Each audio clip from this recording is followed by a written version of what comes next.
Hello traders and welcome to another video review. Today is Wednesday, April 9th, 2025. Let's take a look at the economic calendar for today. Asian session was quite quiet in the data releases except the Reserve Bank of New Zealand interest rate decision. As expected, the Reserve Bank of New Zealand cut the interest rate from 3.75 to 3.50. We are still, the Indian interest rate decision was expected as well. 6.25 was cut to 6%. German Bubawals will give a speech at 25 past 11, and that's about the London session. During the US session, we got the retail sales data from Brazil, crude oil inventories from the US scheduled for release at 4:30, together with the Cushing crude oil inventories. GDP quarterly from the Russian Federation will be issued at 6 o'clock. At 7 o'clock, 10-year note action. And at the 8 o'clock, we got the FOMC meeting minutes release for today. So very interesting US session, very boring London session. So without any further ado, let's go to the charts. For our chart of the euro dollar is showing us a breakout to the upside after the local low was made at the level of 1.0882, which is the level of the technical support just above the 100 periods moving average. The bulls finally made the decision to break above the black trend line and made a local high at 1.1069. The next target for the bulls is located at 1.1147. That might be the very important level for the bulls, because any breakout higher would means that the wave 5 is being developed. Otherwise, we should expect some sort of the downside movement, some sort of the correction should be done here. Correction should be continued to the downside, of course, as we still, let's say,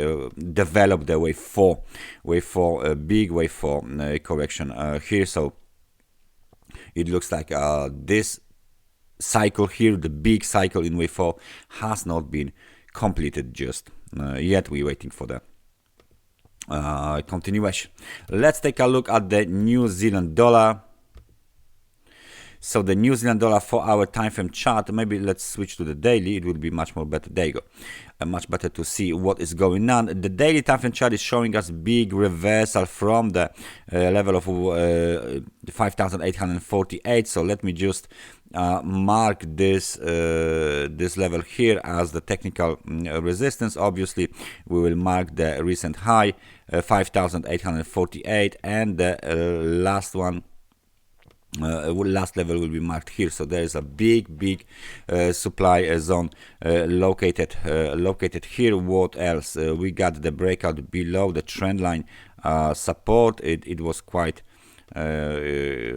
nice trend line support during this upward movement, corrective upward movement, bearish engulfing pattern, big daily bar, red bar, down bar.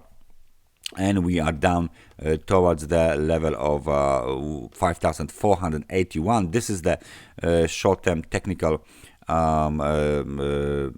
support, and this is the level of the support for today short-term. We got this very interesting bar here from April 2024 with the low of 4,725. I don't know how to exactly look at this, but it looks very unsettling.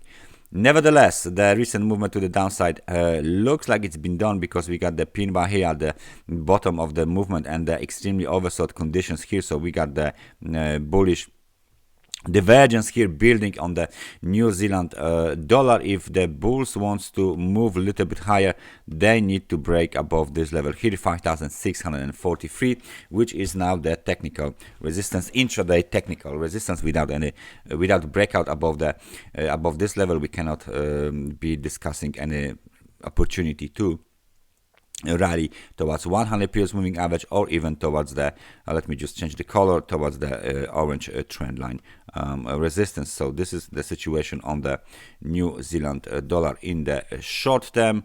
Let's take a look at the US dollar index. The US dollar index is again testing the 100 periods moving average, technical resistance at the level of 103.15, but so far no avail. The market reversed lower. And as you can see, we are now below 100 periods moving average on a 4-hour time frame chart. We are below the technical resistance, and we are slowly approaching the lows of the April 3rd, located at 101.24. So it looks like the US dollar index is weakening across the board on a 4-hour time frame chart, on a daily time frame chart. These data are of course not available, but on the weekly time frame chart maybe that will be even better. No, it's not. So situation here is rather bearish than bullish across the board, which means apparently that the US dollar to the Japanese yen should go up, but it doesn't. Beautiful example of the rejection from the technical resistance after hitting 148.13, reversal back below the trend line, and test of the weekly low. So far the weekly low located at 144.57, but it looks like this might not be the end of the downside movement for the US dollar versus the Japanese yen. We should still target the 139.59 at some point of the time, as this is the low from the September 24, and it looks like the market is under the big pressure, and the bears are still making this pressure even stronger. So sooner or later we should see breakout to new weekly low, and another downside swing should be in progress. Momentum remains negative, reversed from the level of 54, I guess, yes, 53, 54, and we are back below the level of 50 right now, 33 points only. So there's still room to the downside. There's still room to the downside here on the US dollar to the Japanese yen. What is then gold doing after the ABC correction has been done? Here maybe even at the level of 2,955, ABC correction is done. Now the market is trying to bounce higher from the extremely oversold conditions. The first target is 100 periods moving average, 3,051, then the previous wave 3 high, 3,057, and then the sky is the limit after the completion of the ABC corrective cycle, simple corrective cycle, which looks like a zigzag pattern, right? So Bitcoin is on the way up again.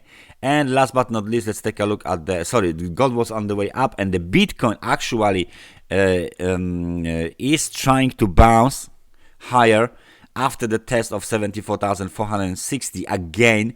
As you can see, that's the second very interesting bar here, some sort of the pin bar. Nevertheless, we are still locked inside of this channel, maybe not channel, but range between the lows of 74,460 and the highs of 81,190. That's the second attempt to continue the range trading. As you can see, blue arrow indicates that this is the key short-term level that needs to be violated in order for the Bitcoin bulls to move higher. Otherwise, we will penetrate the lower levels, which are apparently here. This is the demand zone on the Bitcoin market. You can see it on the daily and weekly time frame chart, because this is the key demand zone in the long term. So any breakout below this demand zone might be very negative for the long term bulls. So please stay focused, stay vigilant. The Bitcoin is still under the pressure. However, so far the range is maintained. We will see how this range maintain turns out for the bulls and bears. We are waiting for the trigger that will either push the Bitcoin lower or break the key short-term resistance 81,190. That's everything from me for today. Thank you very much for watching this analysis, and I hope I see you guys next time. Take care and bye bye.